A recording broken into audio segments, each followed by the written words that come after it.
Hello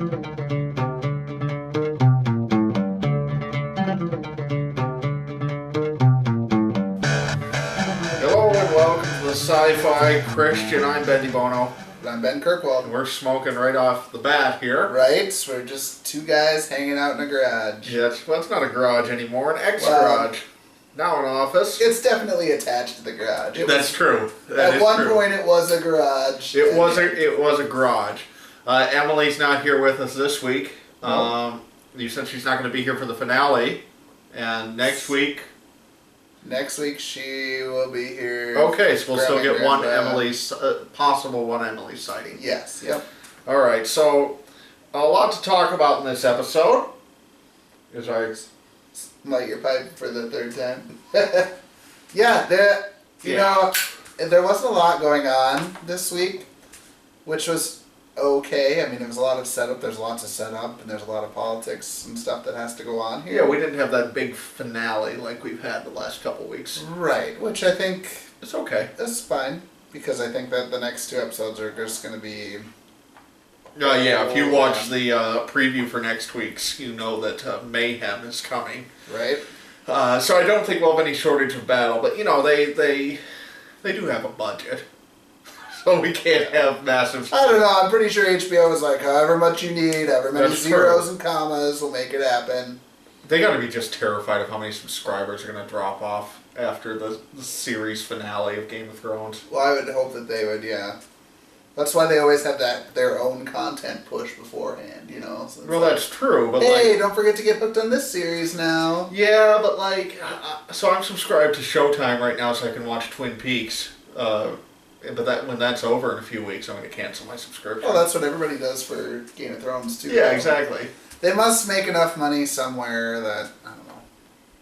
Yeah, they're doing all right. Yeah. Okay, so this is the week, everyone. If you're new, I'll explain this. If you're old, you've seen this in previous years. So every year, I pull out the bottle of what I affectionately call Señor Cerveza, which is Spanish for Mr. Beer. So when I first started brewing, I got a Mr. Beer kit, and it contained a recipe for a jalapeno cerveza. Yes. And if you've never seen Mr. Beer kits, that is the wrong way to homebrew.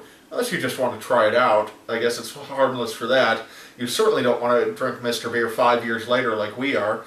Though we're not committing to actually drinking any. We'll see how it goes. So we're committing to, yeah. Yeah, but because I might have to drink this later if the mermaid theory is true. That's true. That's true. Yeah, we have a theory tonight too, which will be fun. So we'll pull that out after the show. Even though Emily's not here, we'll still do an after show. Why not? Theories and fun and all that. Anyway, I remember going to the store and buying a jalapeno and dutifully chopping it up and putting it into my boil and all sorts of good stuff. So year after year we've pulled this out. The first, it was never good. It wasn't good from the very beginning. But the first year we did drink a glass. Yeah, the first couple of years we drank some. I think last year was the first year we didn't drink any. Like we looked at it and there was mold floating on top of that particular bottle. Because you had mentioned when you picked it up there was like a tornado of stuff floating in it. But this year we've not seen a tornado of stuff. Yeah, it was fine when I pulled it out yesterday. I don't have to work tomorrow or for the next 2 weeks. Yeah, so I can be hospitalized if necessary. That's right. So I think we'll see. We'll open it. We'll see what it's like. I think 2 years ago we got through a sip. And that was enough. That was horrifying. Yeah. My memory of it, the last time we tasted it, which is 2 years plus now, or about a year and a half, I suppose. Yeah. It's been about a year and a half since we've had any of this, and it was just jalapeno. That was the only thing that was left, and disgusting flavor all around. Yes. So if you put some jalapeno in a water bottle and then shut it for 5 years, that's about what it tasted like. But there's no bacteria growing in it because that's the point of beer is you boil the beer and then you put it in these bottles that have been sanitized and everything. So we're feeling good on that front. Yeah, I remember there was one bottle I think came open a little bit, and that might have been last year's. That might have been why stuff was swirling around in there. So here we go. It's going to be good. Really excited. It'll just explode. Oh. All right. It fizzed. It went so that's good. Delicious. Well, it smells like apple juice. Not a good sign. Anyway, we're just going to share this kind of communal cup. Since we're Catholic and we're used to that sort of thing. Right. Well, there is some good carbonation. There's actually this much. I think that's more than I need to pour. Nobody's going to drink that. Alright, so it looks like pee. Yeah, there's... Well, that's what light beer looks like, though. It's good clarity. Look at that clarity. That's beautiful. You did a really good job. I'm very impressed. Right, it's all the Mr. Am I the Beer one that kit. gets to take the first sip? If you want to, I'm guilty of the crime, so if you want me to part... I'll do it. It'll be fine.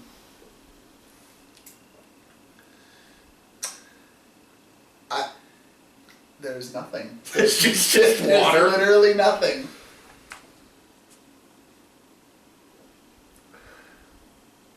Yeah. There's no jalapeno.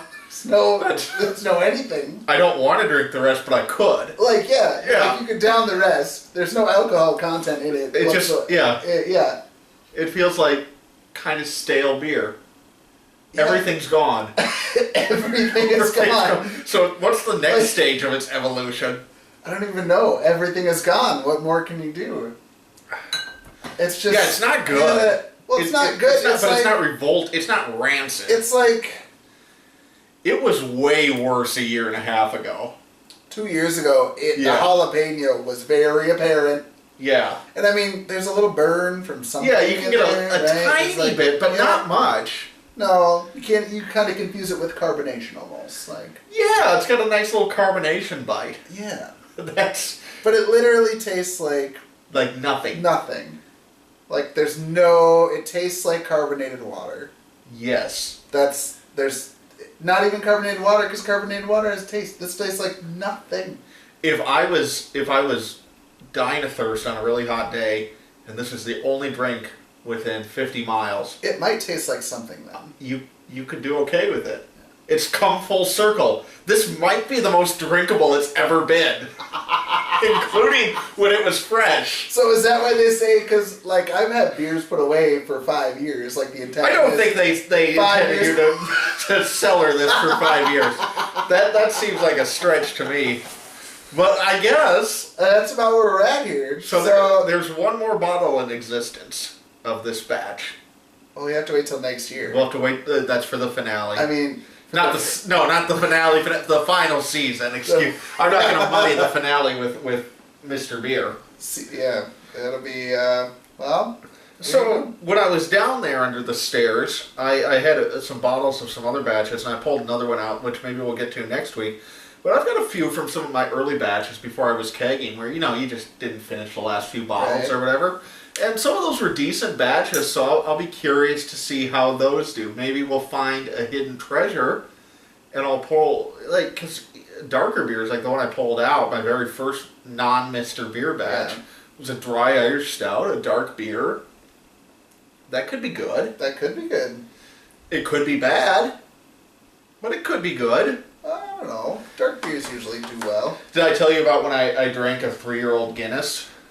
How did that fare? I drank it side by side with a fresh Guinness, and it tasted exactly the same. Oh, man, I just threw away at a Guinness because I bought a 6-pack, 3 years ago to make, I don't know, some Irish recipe, and I had it in my fridge, and I was just like, I just threw it away because I was like, how good can it be? It's got the milk, lactose in it, I think, or... Guinness? Doesn't it? It's got some weird stuff. I don't think it has milk. It's like a milk stout kind of a... Yeah, I feel weird about drinking a milk stout that many years later. Yeah, right. Because I get weird about milk. If milk's been sitting out for about 10 minutes, I'm not interested. Really? Oh, no. When I was a kid, I used to forget it in the morning and come home from school and put it away. How are you even breathing? That's so I'm gross. breathing because it's okay to do that. Oh, no, it's really go over to Europe, they don't even refrigerate their eggs. They do a lot of things in Europe that I wouldn't recommend. All right, let's put this aside. Do you want to grab the one out of the fridge that you brought? Yeah. We'll clear this out. We'll open the real one, and then we'll get to the episode. Here's Sam. Sam the dog can lap that thing up. Should I grab the darkness? Yeah. No. So this is the order by the brewery. Familia Rue. It's some kind of Belgian. Yeah, it's a Belgian-style Abbey Ale Yeah, with we can't read the dates and spices. Yeah, well, it says down there by the brewery, Breuery. It's a dumb way Some to spell European it. thing. God. See what they do in Europe? Spell things wrong. Don't they know how to spell center in Canada? Their weird languages. So, I literally just picked this off the shelf today because it's Sunday and you can buy beer on Sundays in Yeah, we're finally, the Minnesota now, legislator finally decided we're all grown up enough to do that, so that's great. While we're pouring this and tasting it, I now retroactively hate the cheap trick they did with the ending of last week's. That was just dumb. The fact that in the opening shot we now see Jamie saved, it's just a cheap trick. Well, They and don't it doesn't it's not going to savor long. Like, if I go back and watch the series, Exactly. when I go and do it, he dies, and then you come back, and then he's being saved, and it was like, well, that was dumb. Like, yeah, that was exactly my thought. Where even if you're just doing night, like one episode a night or something, it's going to be bad. But especially, imagine if you're a new viewer, you're watching the series for the first time, you don't know anything 10 years from now, and you're binging through. And by this point, you're already yeah. into it, but Yeah, you're into it, but it's a completely ineffective. It's not a good plot. It's a really bad plot twist at that point. It's a cheap gimmick that is really unbecoming of the show because they have their audience at this point. We're all going to be watching next week. They didn't need to do that. It's just a cheap stunt. Dumb. Right. It's just a talker for a week. But that's the problem. Talker for a week. That's not the point of this show. The point of the show is not to talk about it for a week. It's about long things. We've been in this for the long haul. We're 7 years and 60 some episodes into this. 73? No, that was 60. total. Yeah. We're 65. This was episode 65. Yeah. Okay. All right. Do you need to go outside? I gotta let the dog outside. So Take a drink and tell me. I did. Definite dates. Yeah, it says that on the. Is it on the quad? Dates and spices. No, it just says Abbey Ale. It just says Belgian style Abbey Ale. It doesn't say it's a triple or a duple or anything. You're right. But there's definite fruit. Yeah, it's good though. I like a good Belgian. It's very thick. It's a lot thicker than most of your triples or even quads are. I feel like if they were giving it a style, it would be either a duple or a quad. Triples are usually a little lighter. Yeah. So, but I love Belgian style ales, especially. I like the Belgians better than most. Yeah. Ripping on Europe, but they do those pretty well. The Belgians, they The got Belgian. They're really good at. They love their cycling and they love their ales. Yes. Did you watch the Netflix documentary that just came out? The HBO one? No. The what was it called? Icarus or something? No. Oh, it had some cycling stuff on that. I'll tell you about it later. All right. Anyway, we got to get to the show. Anyways, Jimmy, sorry. So, okay, let's go. Let's do this because I mentioned to you before we started recording that notes are getting hard to take because the stories are crossing over. Let's do all of Jamie up until when he and Tyrion meet. Then we'll do all of Dany up until that point. Okay. We'll figure it out. Okay, so Jamie's fine. Bronn is giving... Could it be any more obvious that Bronn is getting ready to switch sides? No, especially if Jamie has to do something to him. I feel like we might see a Tyrion-esque escape from the dark cells kind of a deal with him at this point. Exactly. I mean, he's like, well, our partnership ends when the dragons come. So he's not really in it to win it. Jamie, has to go punish him. So yeah, that's not going to last. Cersei's kind of... They have switched... Here's what my thought just kind of came to me here is, when you talked about Jamie and Dany being the two main arcs at this point, it's because Cersei has almost become a secondary character. Right. Compared to Jamie at this point, which Jamie has always cast a very large shadow, but he is now, I feel, overtaken Cersei, especially with their conversation in the Red Keep about hey, listen, we just got defeated by one dragon, and she's got 3, and that was like a third of her army, and she's got a full thing, and there's going to be no army in Westeros that's actually going to be able to defeat them, so we're done, and we're going to need to figure out how to deal with that. Yeah, okay, I'm going to hijack this one for a minute, because I kind of have a complaint. I'm not sure how I feel about the go get a White Walker, bring him down, and we'll all be friends. No, but I think that. Oh, we'll get. Can we just? That's fine. We'll do okay, no, we can get there. All right. Okay, so Cersei says, if we sue for peace, that's a dumb idea. Right. We might as well fight. We have the Joffrey death conversation. That was pretty great. And she doesn't believe him at first, and then he kind of talks her into it. I was surprised she came around. Yeah, I like how the convincing point is what an asshole Joffrey is. Mm-hmm. It's like, well, you do got a good point there. Well, he does. He's got a good point. Yes. Okay, so that's kind of what was going on with Jaime in the early part of the episode.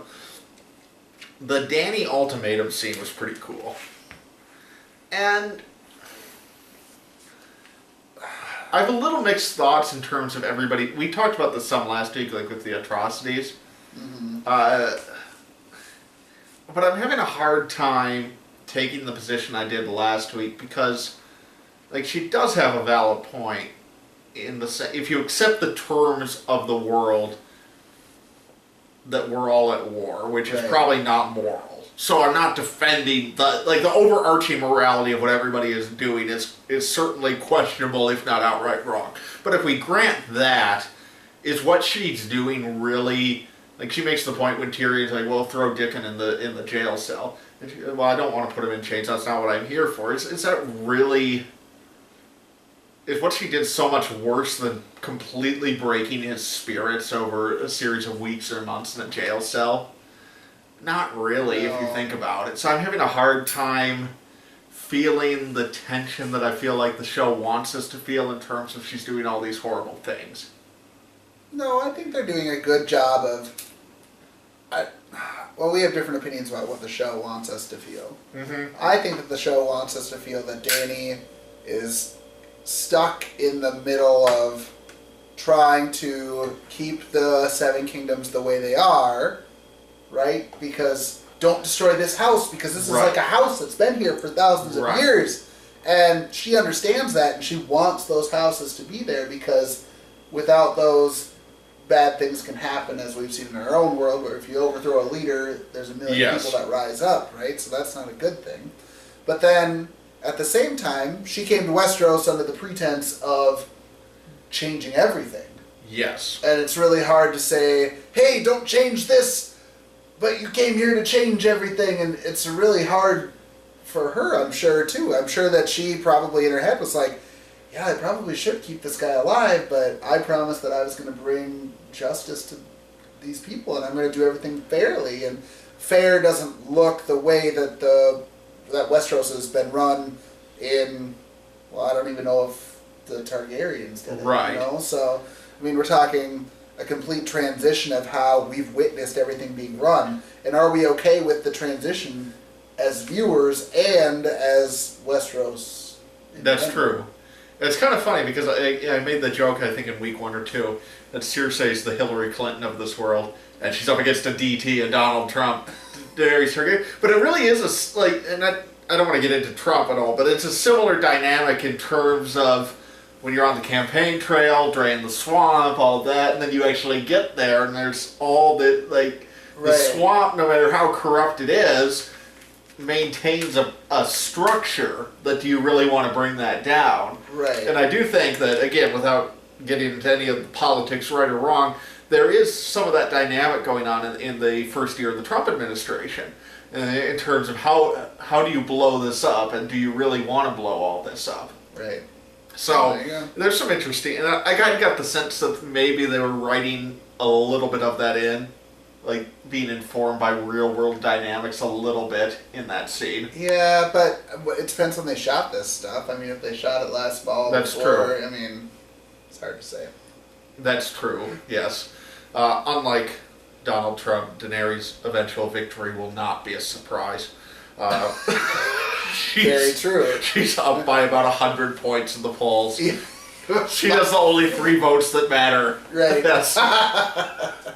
I did like that scene though. I thought Dickon was going to cave at the end, and seeing her just go through with it and seeing them go through with it. But you know what? It goes back to all the way back to season 1, episode 1, where Ned is the one that, I mean, it's for children doing it. That's a crucial difference, though, don't you think?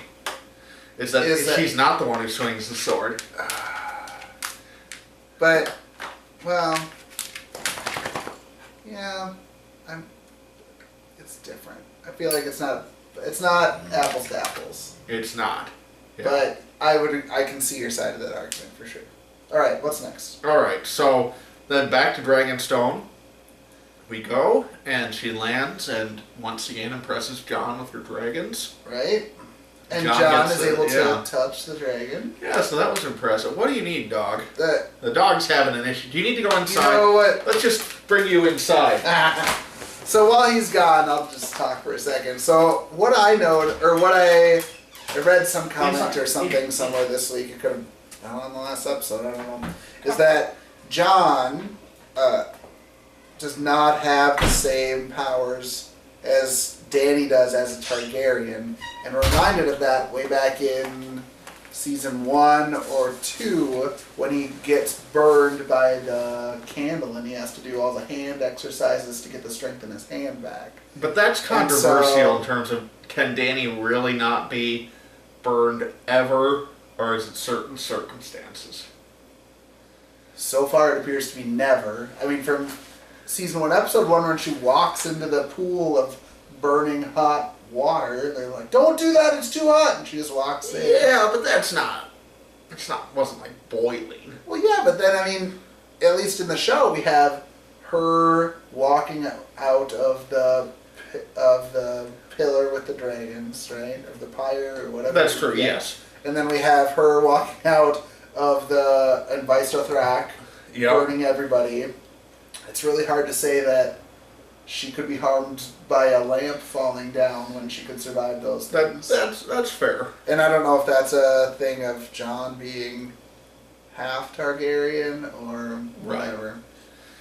So Dany and Jon have a nice reunion. They're becoming friends. It's always good to make friends. Are really trying to impress the sexual tension, though.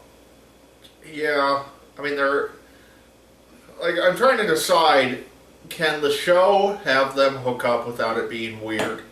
Because way back, I mean, obviously you bang your aunt, that's pretty weird. But I mean, the rules on that sort of thing are a little iffy over time. You know what I mean? Like brother and sister are always bad. Perhaps that's always been bad. Perhaps it'll be more of a Luke Skywalker and Leia thing. Yeah, but where they're like, we like each other until we realize that we're brother and sister, and now that's over. Right, that's what I'm. But but that was never an option once George decided Luke and Leia were brother and sister. He couldn't have. It was done. She's going with Han. But aunt and nephew is kind of one of those great. It's like cousins. It's sort of like cousins. Like, isn't there Greek mythology with aunt and a nephew? Yeah, but there's Greek mythology with incest too. Well, no, but I'm saying like off Greek mythology. That's mother and son. Yeah. Okay. Yeah. I mean, cousins is like, well, you go way back when. Right. It wasn't that. I know. Well, especially if Jaime and Cersei are going to be having a baby. Well, yeah, there's that. But, I mean, brother and sisters always have, like, in the Bible, isn't, like, Isaac, he goes and marries, there was, like, 5 people back then. You didn't have a choice. There's that. There's a lot, I mean, when they got off the ark, it was Noah and his family. Yeah, there's one reason to not be a young Earth creationist. Anyway, right. I think they could probably do it, and we'll all look the other way. But it's still weird. Yes. Okay, Jorah comes back. That was pretty cool. He's forgiven now. Yes. I think... Or go ahead. Well, so they brought it up there, and then they brought it up a couple of other times. as just kind of a throw-off line, but they've done it a million times. And I just thought it was kind of cool. And it goes back to what we talked about last week on Tyrion, in the throne room, a little bit about them being the kids trying to rule the world. Is Jon, when he meets Jorah, says, I fought with your father, he was a great warrior, whatever. I mean, how many times in season 1 or 2 did we hear Ned, or did we hear Jamie or anybody say that kind of stuff, like, I knew your father, he fought well, blah, blah, blah, and it's like, it's all of a sudden coming... Well, we'll get to Gendry in a minute, and that's another good... Well, yeah, right? And so that's kind of where I first heard it, and then I caught on again with Joffrey, too. Or Joffrey. Gendry. Oh, jeez. Yes, too many Offreys, Endrys. Yeah. So then Varys and Tyrion. Now Varys, to just backtrack a little bit on what I said, where I don't feel like I'm buying the fact that she's committing atrocities that are necessarily any worse than anything else going on in the show. I get why Varys feels that way. Because it's against his people. Okay. Well, it's against his people. He sat there in the throne room when the Mad King was burning people alive. Right. So I gotta say, if I had to choose between having a dragon burn me alive and the Mad King style, I'm going with the dragon. Well, but the Mad King probably wanted to use a dragon, but just couldn't. So. Right, but I mean, when it's the do-it-yourself method, that's a lot slower. Yes. Like being burned at the stake sounds awful. Being burned by the dragon, that was over in about 5 seconds. Right. Which is still, I'm not saying I'd sign up for that, but given the options, right, it's preferable. Okay, then Jon learns of Arya and Bran. They're still alive. He gets the Raven from Winterfell, and we set off for. Well, then we hatch this plot that I'm not so sure about. Sounds kind of dumb, to be honest. It is dumb. But do we really honestly think that they're going to bring one back? No. No. Do we think that Jon needed to get back up north and Dany had to approve of it? Yes. Yeah. Can you think of another way to do that? George will. Well, George is going to think of a lot better way that's going to take a few months for him to hatch over the course of time. Yeah. But we have to do it now. So if we have to do something like that now, it's, hey, let's bring back a white and just, show everybody. It's a shortcut. Right. And it's stupid. It's really stupid. But it gets Jon back up north where he needs to be. And there was no other way to do that. I think that's really the devil's pact with the show right now, is you're either going to let those shortcuts bother you, whether it's stuff like that, or time, or geography. And the fact that he showed up there 2 seasons later. Yeah, exactly. You're either going to let that, if that stuff starts to bother you, I think you almost have to quit the show. And you're either sold on this, where you could let them have that one, or they're not. I think it's a lot easier for book readers to do that, though, because we've been just waiting. You've been waiting longer than I have. Mm-hmm. And we understand that the books are going to come out, and that we'll read those, and we'll get the full story. But for show watchers, this is it. So I think they're allowed to be a little bit more nitpicky about these kinds of things than we are. Yeah. I think that in hindsight, when the show is all said and done, some of that stuff will kind of stand out as an eyebrow raiser. But it might be a necessary one. I mean, the scope that this show is trying to accomplish is unprecedented, to put it mildly, and by a long shot. Right. I mean... Yeah. I think if they realized where they needed to be in 73 episodes total, that they would have sped it up a little faster in season 1 and 2. But then again, character development is exactly that's the thing, is that the reason they can get away with that now is because we're so invested in these characters. See, but now you're falling into the Lost trap, is they set up all of season 1 was character development, and that was it. And then... Well, not really. The Lost trap was that they promised answers they never intended to give. That was the Lost trap. Yeah, okay, how about that? Yeah. I mean, like, that's what's so great, if I can plug another HBO show, The Leftovers, which is also Damon Lindelof. And that show I've described as the anti-Lost, because it's all about the absence of answers. Right. And is so much better from that perspective. I really, really love that show. and where I feel like Lost faltered in throwing out all these mysteries that it promised to answer but never really had any intention of doing so. I mean, the basic premise of The Leftovers is a rapture. It's not the rapture, but it's a rapture-like environment, so 5% of the world's population disappears, and there's no rhyme or reason to it. It's just about the absence of answers. It's about people who are looking for trying to solve an unsolvable mystery. And it's a great show from that perspective. And so that works, but so I feel like a show at some level makes a promise to the viewers about things that are going to happen. Like, for example, Game of Thrones is making a promise that the White Walkers are at some point going to get across the wall. Or that Dany's dragons are going to be unleashed like they were last week. Right. And if, you got to the end of the series and the dragons never did anything and the White Walkers were defeated on the other side of the wall, I think that there is cause to feel a little betrayed by the show. Right. Anyway, I don't remember now how I got onto Lost. I started you there. Okay. Alright, so now let's get to Tyrion Goes to King's Landing, which was another nice shortcut in terms of time and geography and everything, but whatever. I did like the meeting between him and... It's pretty close. It's not row your boat, but I mean... Yeah. Well, actually, when that scene started, I thought they were down on the beach at Dragonstone. That's where I think they were. It's like, here we are! Oh! There's too many cliffs. Yeah, exactly. To tell them all apart. Exactly. It's sunnier in King's Landing still. And I do kind of like that. I like how it feels so overcast, and the weather seems very, in terms of Minnesota, like late October-ish right now. Everywhere Dragonstone. but, yeah. And it's winter, obviously, up north, so they've done a good job of staggering the rollout of winter as you go farther south. Which has got to be really hard. I mean, yeah. Can you imagine the nightmare of the person trying to plan all of the episodes? Just like, okay, so all of Sansa's scenes have to be done between the months of December and February, otherwise they won't work. And then we have to, like...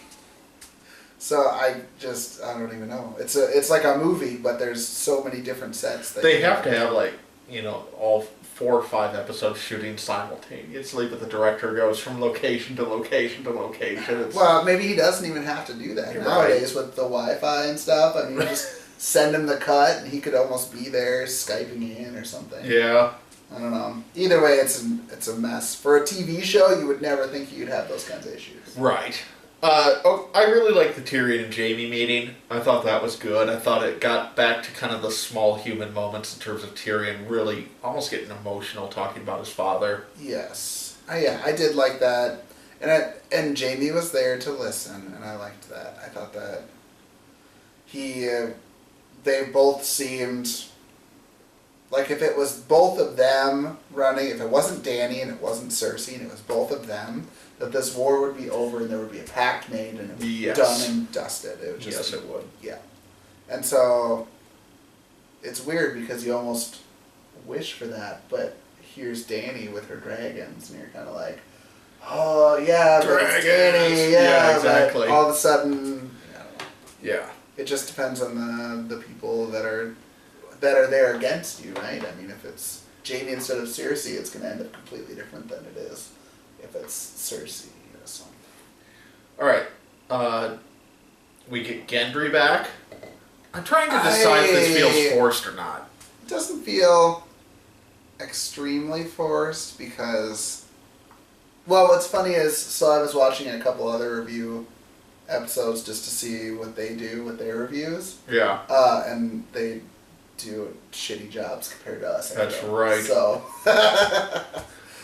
We might have a low budget, but we're the best. Well, yeah, they do some, I don't know. They're all so generic, it's just ridiculous.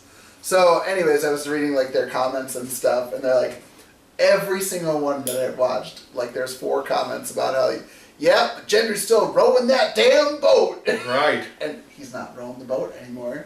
He's... PJ Fleck would be disappointed. Yeah. Yeah, he would. Not rowing the boat. That's right. King's Landing. So, I like it. I think it's a good nostalgia call. I don't know that anything will come from it. I think thematically it's like what you were saying earlier. It's the next generation. Right, and so we have to have a Baratheon there. Yes. And we have a Lannister. And we have a Stark. Yep. And we have a Targaryen. Yep. So, is there any other major houses that we're missing? No, at least in terms of if you want to go back to Robert's Rebellion, those are the main 4. Right. And so, so that's kind of a callback to that, too. Right. Okay. Yeah. Yeah, and I like that. I think that it's a good, well, I don't know if we like that or not, because that was only, in the show's timeline, that was 15 years ago. Yeah. That Robert had his rebellion, and now his kids are all, like, all the kids are now fighting again because it's already gone to shit. So, right. Not thrilled with that, but I think that it's good that they're kind of getting back together, and I think it's good that we actually get to see this same type of thing that we've witnessed happen in season 1. Well, kind of. I mean, that we heard about in season 1 and 2. We actually are kind of witnessing that again. It's kind of cool to be able to see the blossoming of something like that. So. Right, I agree. Alright, then the last thing that really happens with Jamie is we have round 2 with Circe. We find out she's pregnant. And he's the father. Didn't even have to go to Maury for that one. I kind of liked, in my head, when, what's his face was in there? Qyburn? Maester Qyburn, thank you. He's in there, he's talking about, like, can I get you anything or whatever? And he's like, no, I'm fine. I thought maybe, I was like, what if she has, like, cancer or something? And, like, I was trying to picture that, like, I'm gonna die anyways, Jamie, as you stab me, so that I'm just done and whatever. And I was kind of like, yeah, let's do this. I'd be okay with that. Well, if it's another Joffrey, it's really not that different from cancer. Well, it's a little different. A little. Jeez, irony. So, yeah, I'm not sure how I feel about that. Yeah. It's messed up. The baby's never going to be born. She'll be dead by then. After our little White Walker field trip show and tell fails, it's all going to go to hell. And oh, yeah. It's all going to go to hell very, very, very, very quickly. Yes. Alright, let's talk Old Town, Winterfell, and then end with the Eastwatch stuff. Alright, let's do Old Town super quick, because I don't think there's much to say there. Alright, so the Raven from Winterfell comes. Sam has some ideas, but no one's really interested in listening to him. Surprise, surprise. Sam learns of Rhaegar, but isn't listening. That was a nice call, though. God! But it's okay, because that's not the way it's going to happen in the books, and that's not the way that Jon is ever going to find out anyways. Right. So that was okay. He raids the library and leaves.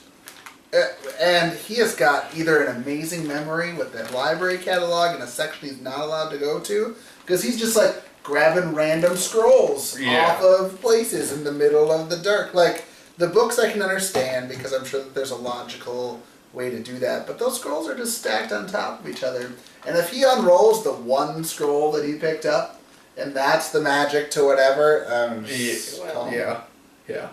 I mean, I feel like every week we're gaining a greater appreciation for why it's been 6 years since Martin released a book. Right, because I mean, there's going to have to be 3 chapters on how Sam devises a plan to go into this back area to be able to grab the books to leave. So, and that's going to be, reading-wise, at least a half hour of my time right there. Exactly. Just to be able to for him to have the concept in order to be able to do that. So, yeah. Yes.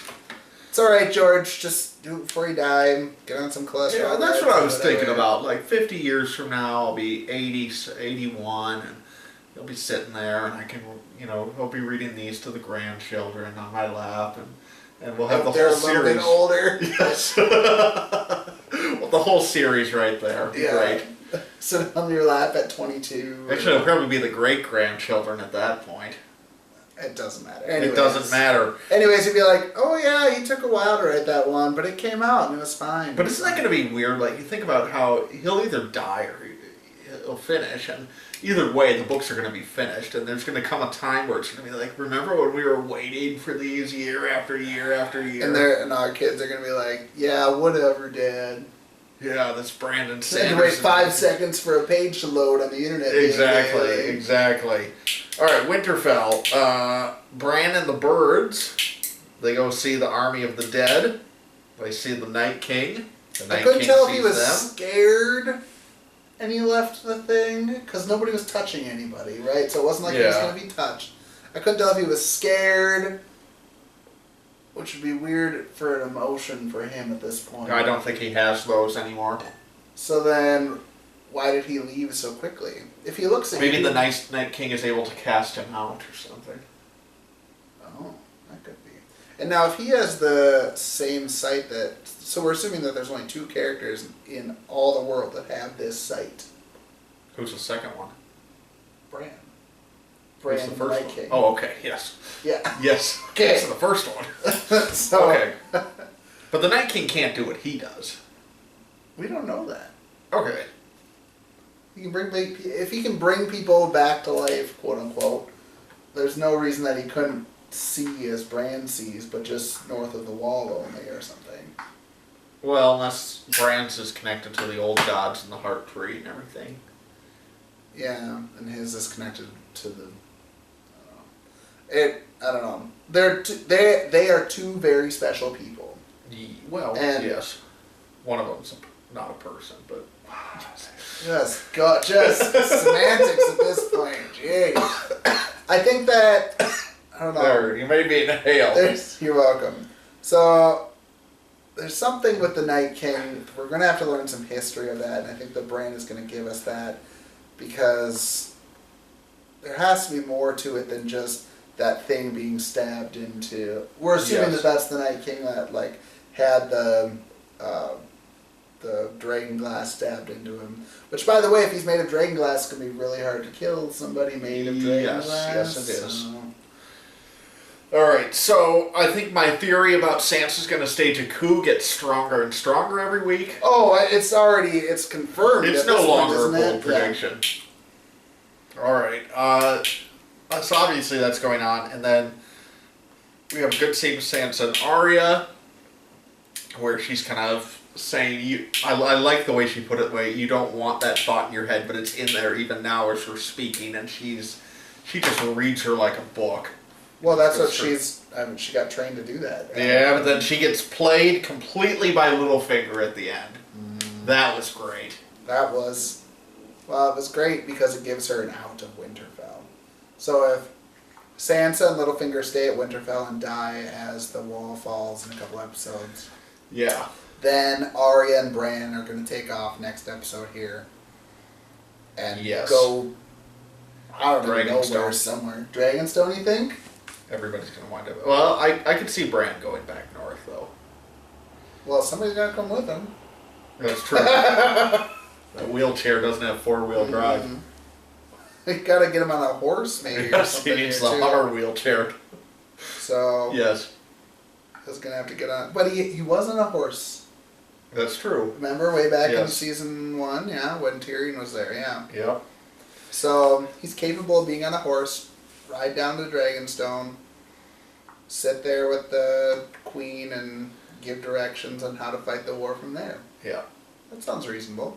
And finally, Eastwatch, which given that was the title of this episode, I was expecting a few more fireworks, but it's okay. I'm fine with what we got. I like the group that's going north of the wall. Yep.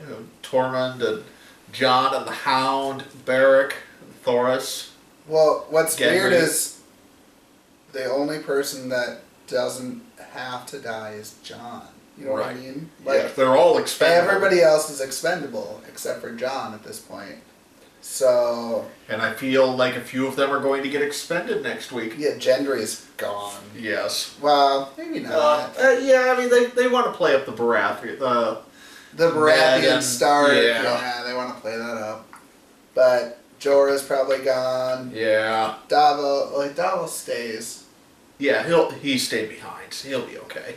Well, until the wall falls, then. Yes. Alright, we'll be back in a minute with our theory. I need to pee again first. Alright. Alright, goodbye. Video. Yeah.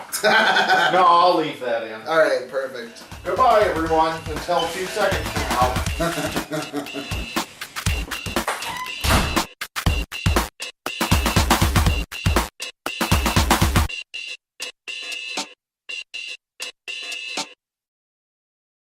Alright, everyone. We're going to look up when The Sopranos ended. and then we're going to get to the... For some argument that we have between the two of us. I said it was 15 years ago, you said it was 10. Yeah. I bet it's going to be right in between. It'd be 03. Okay, Made in America, final... Damn it. June 10th, 2007. Oh, 10 years ago. Oh, You're man. right. Well, somebody's got to be. It might as well be me. Alright, so you sent me for our crazy theory this week. Yeah, I've got it loaded here. Oh, do you want to read it? Yes, please. Okay, so I will sit here and react. So, the theory this week comes from me. It's from that same tinfoilfantheories.com, which has 15 fan theories about Game of Thrones. I read most of them because I wanted to find a good one, and I found this one. There are some really batshit crazy ones out there. Yeah. But we're gonna, so... Like this one. Like this one. And so... Now, I've not read this yet. Okay. The title is Daenerys was in Westeros all along. And my reaction is the same as when you sent me that this was the one we were doing, which is that seems unlikely. Now, this is not... This came out in 2015. Okay, so... And this is completely based on the books. Okay. So the fair premise goes enough, that George R. R. Martin... since then. Right. George R. R. Martin did not tell anybody... You know mine, it's mine, it doesn't matter. George R. R. Martin did not tell the producers anything about this. That's the premise you have to go with in order to be able to... Because we've seen stuff in the show that clearly contradicts this. Yes. Okay. Clearly. All right. Because it's going to get so ridiculous. My mind is completely open. It's not going to be for long. Hey, I was willing to entertain Varys as a merman. Nope, this is worse. We should rank them at the end of this. Alright, here we go. Okay. So, remember in the books when Dany thought back to her childhood home, the quote is, that was when they lived in Braavos, in the big house with the red door. Dany had her own room there, with a lemon tree outside her window. Yep. However, the astute among us may know and point out that there are no lemon trees in Braavos. That's a problem. What could that mean? There are several theories on this, but they only cite 2. Yes, that's several. It's several more than one. Number 1, Dany was brought up in a household of a powerful man who owned lemon trees despite them not growing in Braavos. That sounds plausible. And number 2, that Dany was actually brought up in Dorne in secret. That sounds less plausible. Well, that's the one we're going to go with. Okay. Sounds nice, right? However, there is a third theory, which I feel is even more coherent. So the Dorne one's not what we're going to go with. Well, a little bit, I think. Well, that's... Okay, now I'm all yours. All right, here we go. For it. So, more coherent than the other 2, and we can finally work out the master plan of George R. R. Martin that he's been working on, and boy, it's a doozy, but so obvious. Yeah, how did I think of this? Okay, she lives in a house with a red door. What else has a red door? That's right. I can't think of anything. The Red Keep. Well, I think she might have been spotted. Dany has never left King's Landing. Well, so this isn't just Westeros. No. Wow! They're in it to win it. Here we go. Think about it. She was only a baby when she was whisked away, and her brother was literally insane. She wouldn't have known the wonders of Pentos from the dirt to Flea Bottom. Varys kept her close, but no one knew how close. And as he knew all the secrets of the Red Keep, he could easily find a room for her and her brother to stay. So this is just when she's young. Oh, I got 5 more paragraphs here. Because so far I don't believe it, but... Oh, no, it's not believable at all. No. It gets even more impressive here. But that's vaguely plausible. Okay. Is that her childhood home, which we never actually see her in, is the red... Okay. Fine. Okay. I can go along that far. Okay. Illyrio was there to mind them. if there even was such a person. After all, we've never seen him and Yeah, we Varys have. together. Yes, we have, actually. In the show, but not in the books. In the books, we have. No, in the books, they allude to Varys talking to somebody down in the crypts. But the show makes the jump to have Illyrio there. So that part actually is factual. Clearly, needing some extra cash, Illyrio and Varys sold Dany to a rather unsavory fellow for a bit of rumpy-pumpy, telling her that she would be a horse princess. Having no conception of what the world outside should look like, of course Dany would take a scrawny, filthy man on cankered horse as the mighty and powerful Drogo and his Dothraki legions.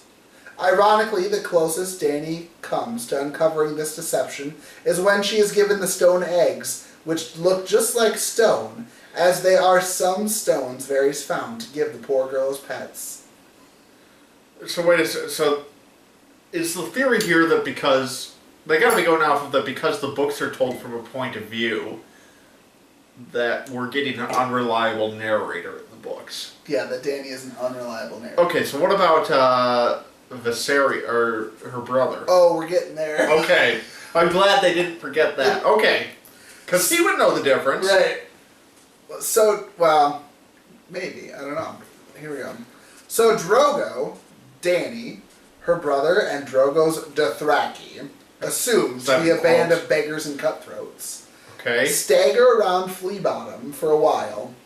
All the time, Dany wondered. Whoa! No. Whoa! Hang on, time out. Flea Bottom looks nothing like the sea of grass that they're in. Okay. All okay, the time, Dany wondering at the amazing plains. She doesn't really know what a plain is, and grass or mud. Well, they don't look like city walls, I'll tell you that. But she doesn't know that. The point is, she was born here, and somebody told her. Then why when she gets to Marine, she's like, well, here's more plains. Let's just listen to the rest one, okay? All right. They sleep under the stars in the street, and Drogo has his wicked way with her. What went wrong? Who can say? All we know is that instead of returning Dany to Varys, Drogo got in a fight. Viserys ended up with a bucket of piss on his head, his golden crown, and ran away. Drogo's got infected, very likely in a place like Flea Bottom, and he died. That's true. I wouldn't want to have an open wound in Flea Bottom. Dany immediately started a fire, and in the panic and confusion became convinced that her stones had hatched into dragons. This is my favorite part. In fact, there's much to indicate that these dragons are just cats, displaying many of the cat's animal characteristics. That's going to be a disappointing book of 6. Dany then led a band of madmen and beggars down the King's Road, planning to annex any inn and small farm she comes across.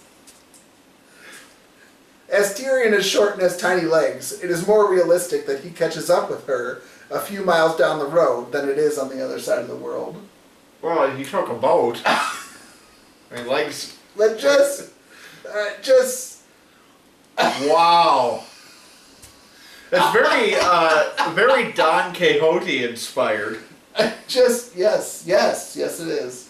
You have to wonder if the person read Don Quixote. They must have. They watched the series and then went, this is it. Okay, so we've done Varys is a mermaid. Right. We've done Jon is possessed by the ghost of Stannis. And this one, I'm going to say that possessed by the ghost of Stannis is the most probable. Like, that's our high water mark at this point. But this has got to be the bottom. Oh! This is... They think I just love, they feel like they've gotcha. Yes. You know, you're just reading it, they're like, but what about this? And you're like, that has nothing to do with that. That's right. But what about the 3 cats? Well, you're going to need to write me about 7 paragraphs about why they're cats and that's right. Because got a lot of people that are impressed by these cats. You get to book 7 and like Danny's just revealed to be this drooling mental patient wandering around the streets of King's That's Landing. a theory for Frank Underwood. Yes. In House of Cards, is that he's in a mental hospital and he's like just imagining being president. Does anybody watch House of Cards still? I do. I like it. Okay. Did you watch this last? You didn't No, watch I any of bailed it. at season 2 or 3, whichever one he became president at the end of. That's season 2. Then you stopped watching in the middle of season 3. No, I stopped watching at the end of season 2. He's president. We're done. Yeah. Oh, it gets better. Season 3 is kind of a schmeh, but season 4 and 5 are good. Don't like political dramas? Well, I do when they're well done. That's... Sorry, you don't appreciate good TV? You just opened yourself up to a snobby comment. Well, you're gonna do a slow pitch over home plate, and I'm not gonna swing. Well, why don't you name a realistic, not realistic, just a good political drama that we should. Good political drama. The original House of Cards. I would like to see that. I like State of Play quite a bit. What's that on? That was a BBC miniseries, then it was a movie with Russell Crowe and Ben Affleck. I didn't think about it. It's been. So you like him, you just don't watch him. Yeah. There aren't that many. Like name some others. Throw some others out. Political dramas? Yeah. The West Wing. Oh, it's like drinking syrup. Oh, I just. Not saying they're The good, first few but- sips were pretty fine, and then it was like, okay, we're just gonna have a circle jerk about how great politicians are. No, thank you. You don't like that the speechwriter has an impact on everything? Yeah, And it in was fact, the just speechwriter has nothing to yeah. I do think with I got it. through the first season of The West Wing, and I kept like, okay, it's good, but holy crap, tone it down a notch. Who's the producer on that show? Aaron Sorkin. Yeah. Yeah, that's what he does. Mm-hmm. Newsroom was the same problem. Yeah. That one monologue that keeps getting replayed all over Facebook and YouTube, Yes. where it's just like, yeah, but God, let's go. I mean, Aaron Sorkin as a film, like writing a screenplay, he did Social Network, and I thought that was a really good movie. Yeah, that was good. Written. But then it's like, you can't turn him loose on a show. Right. He gets 2 hours. That's what he gets. Yes. He gets too preachy. He's too preachy and he's too cute. And that's a bad combination. For a real world. For something you want to portray as real. Yeah, exactly. It's like The West Wing was like, here's a problem. But we're the government. And we're going to solve it. It's like, no, you're not. I don't even trust dog catchers. You know, it's it's ridiculous. But yeah, so, I don't know. I liked I read all the Tom Clancy books when I was a teenager. I don't know if I'd still like him or not. I didn't read Tom Clancy. I read all the... Oh shoot, who else writes those kinds of novels now? I don't know. My dad, that's all that was on his bookshelf, Oh, so that's what I read. It's like, Forget. The author who writes all the guy he works for Noah. And... oh, Jason Bourne? No. Well, who wrote Jason Bourne? Robert Ludlum? No. I've read a few of his. Those are fine. Not Grisham. Oh, shoot. Clyde Cussler. Oh, A lot of his books. I listen to those on the way to Canada. yeah. Because they're good because they keep you awake. That's Because true. I drive from like 2 a.m. until 2 p.m. So I got 12 hours I need to like Yeah. stay awake. So it's good to have a little... You have to have a good reader to stay awake. Well, usually he can get a decent... somebody to... Yeah, I'm having a problem with the reader. This fantasy series I talked about in week 1, like they switched readers on me halfway through the serise. And Oh, the really? new reader is good, but he kinda is easy to tune out, so I'm having a problem with him. Yeah. I listened to an audiobook called The Widow. No. I didn't hear of it either. It's interesting. It comes from the perspective of 3 different people. It's kind of written like Game of Thrones is, where it's POV. Yep. And so it goes through these different people's perspectives on this newly widowed person, and her husband has a huge backstory that they get into and everything, but they actually had 3 different readers. Oh, for yeah, each of the that's people. That's right. That was really cool. I really liked that, especially since one of them was male. I like that because usually the female readers actually do a pretty phenomenal job of doing the male parts, but males do not do a very good job of the female parts. See, I feel the opposite. Do you? Yeah, I think. I mean, it depends on the reader. Yeah. It gets brutal no matter which way you go.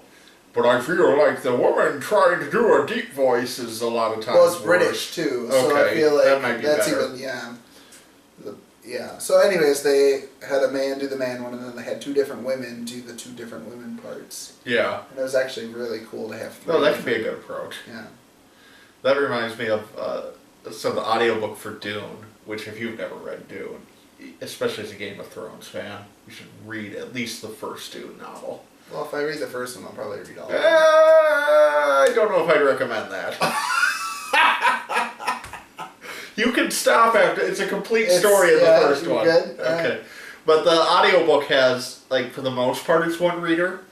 Then they'll have a few scenes that are with different casts. Yeah. So Matt Anderson, who if you only watch the Game of Thrones reviews, he's my co-host on the main sci-fi Christian podcast. When he listened to Dune for the first time, he got really confused because he thought that one character was actually 2 characters. Oh. Because the voice was so different than the other one.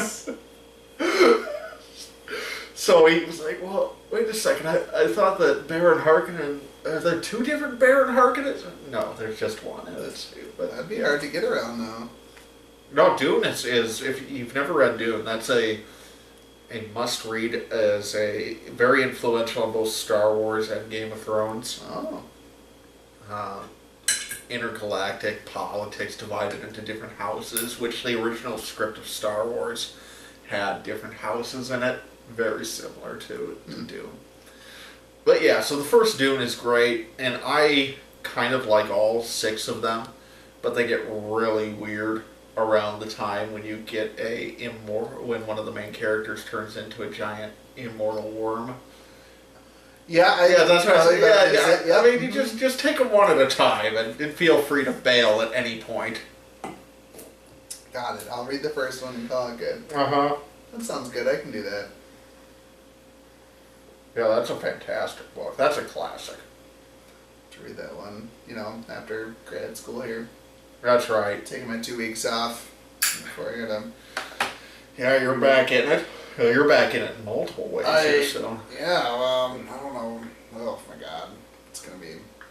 Luckily, Emily has November through January off. But right. When you see me next, well, is there a season next year? I would guess I think no. they're taking it off. I think it's gonna be. We'll see you guys in like a year and a half. That would be my guess. I think it's going to be Jeez, early 2019. Kids are gonna be in high school by the time. This Holy happens. crap! Oh my God. Maybe we'll have a book by then. If we don't have a book by the end of the series, I don't even know. It's very. Although probable. I said that what, season 5? Season 4 I was like, no, it'll be out by Christmas. It'll be fine. It's never gonna happen, is it? It doesn't really matter at this point. I mean, I wanted to do it, but like for a long time, it was I wanted to do it so the show doesn't catch up. And now I'm kind of back to where I was before the show happened. Where it's like I wanted to do it so I can read the next book. Right. And I wanted to do it good. Like, I don't want it to be crappy. I want it to be him to be okay with what he's produced. Yeah, so from that perspective, the show kind of helps because it's like, it sated my thirst for, you gotta know what happens next. Right. Because I know roughly what happens next. I know a version of what happens next. Right. And that's okay. Well, yeah. I want to know how many plot points that the producers got to know. Like, was it 5 plot points? Was it the deaths of all the characters? Was it... Well, my guess is that we know he shared a few things, like the Hodor, hold the door. It's not that it necessarily happens in that specific way in the books, but he shared that with them. So I think he shared the fates of all the major characters. Yes. And he shared a few crucial twists, and that's it. Yes. So I don't think that the plot is necessarily going to be even remotely the same. Right. Especially if he only gives, like, 5 twists. Yeah. Like, if he's like, this is the end, and then these are the 4 twists that get you to the end, and here's how everybody is supposed to die. Like... Or end up, a few people are still going to be alive. Okay. Well, just assume that everybody dies. That'd be a Night King is sitting on the throne. Yes. Call it good. Well, I mean, the Night King's a weird thing when you compare the books to the show, because we've never seen the Night King in the show. Or in the books. Or in the books. Yeah. We've never even heard of a Night King. We've heard of a Night King way back in myths, but nothing in Where terms... a person with a dragon... Right, there's... Yes. But nothing remotely like what we've seen in the show. Right. There's a lot of speculation then on the Night King of where his origins are and if he's actually an evil person. I think a lot of people don't want him to be evil because... I think a lot of people don't want the Night King to be evil because they don't want to have a battle of good and evil. Right. Like, for whatever reason, him being good makes everything okay then. And all of a sudden it's, you know It what is I mean? an interesting dynamic because everything else in the story is antithetical to a good versus evil plot. Right. But with the White Walkers, so far there isn't one. Yeah, and I hope that they turn out to be they're just evil people, and that's just the way it is. Exactly, yeah. But a lot of people don't like that. Mm-hmm. Which is fine. I don't like evil either, but there's evil in the world and you have to find a way to deal with it. It's not like you can just be, no, they're good. Like, you can't just wish it away. So. Well, what's so interesting to me in terms of that whole dynamic, and we've talked about this a little bit before, is that, when Martin starts writing this in 1996, you're still, that's when the first book was published. He started writing it in like 1993, 94. Right. Which, gosh, that's a long time ago. I was, not even in preschool yet. Really? I went... 1994? Well, actually, you're 87, aren't you? 95, 96 would have been kindergarten for me, I think. Okay. What year were you born? 89. Oh, I thought you were 87. I was 89. My parents got married in 87. Oh, okay. You wouldn't know that, though, so... No, I didn't memorize your parents' wedding date. I will now. Don't. Please don't. I'm going to bring that up in some random conversation about 6 or 7 years ago. So your parents were married in 87, weren't they? Oh my God. And you're not going to remember it all. I knew. What if I do? I just go along with it and be like, yeah, that's right, you were there, weren't you? You were like... I do that to my friend James, where I'll just like catch some random fact that he shares, and then I wait a long time, and then I just how did you know that? I'll just don't worry about it. Just don't worry about it. It's fine. So right, Bran. Wait for that 7 years from now. Okay, so yeah, 93, 94. So the fantasy genre where it was still really in the Tolkien clone version back then.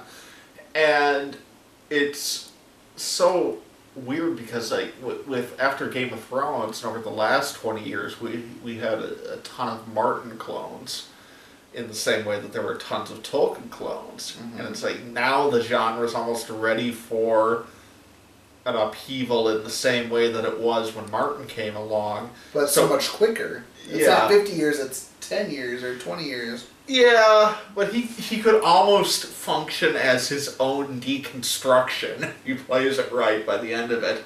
Bring back the good and evil trope or something like that.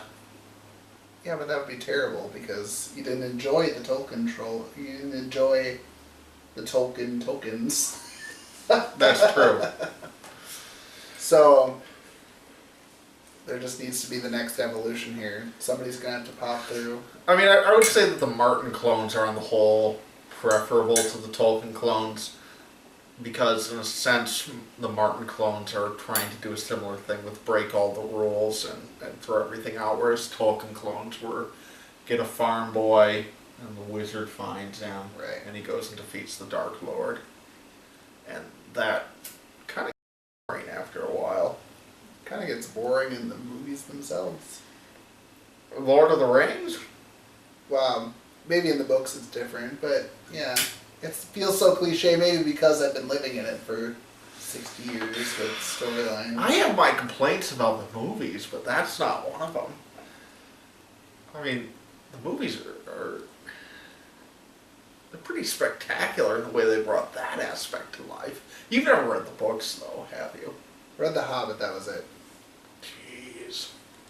I've got 2 kids, and Oh, I'm the sole I provider. got it feels 4. like. I got 4. Oh, I got 4 and I got a home office with or whatever. Don't be giving me this BS. Sitting in here, work at home. That's no right. commute. That's Sure, right. if I didn't have a commute, where's working on a master's? Oh, man. Once your master's is done, I'll provide you with a reading list. Wife takes care of all the kids. That's right. That's right. Yeah, I get to Lord of the Rings before Doom. I started Lord of the Rings in my classroom, but... That's a lot for 5th graders. No, like just me reading. Like, 'cause Oh, we do okay. like silent reading time Yeah. for like 20 minutes, but it's too hard. There's too many behavioral issues. Right, I couldn't- yes. Yeah, I had to keep like looking up, and it's like 5 pages in 20 minutes. It was like, all right, this is not working out. I'm never gonna There's get still this book. hobbits dancing around in the Shire at that point. Right. Yes. So clearly there needs to be some structured reading next year. Yes. Well, in 6th grade science there will be. Yeah, so you're not going to have one group of kids the whole day this year, Well, right? 140 to 150, Jeez. which will be. I was already terrible at 30 names. It's just names are not my thing. Yeah. Hey, you will work. I know. Well, then you got to call on them though. You're like, yeah, you over here. So I don't know how that'll work. We'll see. Yeah.